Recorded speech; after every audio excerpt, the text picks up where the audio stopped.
खानदानी झगड़े, शौहर ने बीवी का बेदर्दी से कत्ल कर दिया। खानदानी झगड़ों पर शौहर ने बीवी का कत्ल कर दिया। ये वारदात शहर हैदराबाद के राजेंद्र नगर हदरशाह कोट इलाके में पेश आई।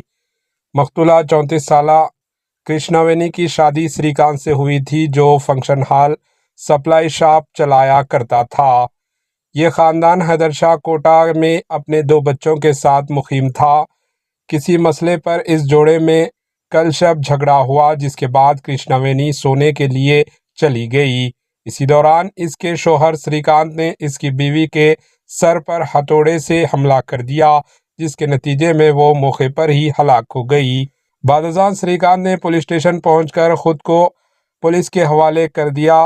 पुलिस ने लाश को पोस्टमार्टम के लिए भेज दिया और इस सिलसिले में एक मामला दर्ज करके जांच शुरू कर दी। Bureau report, AHN news. AHN news को लाइक करें, शेयर करें और सब्सक्राइब करना ना भूलें।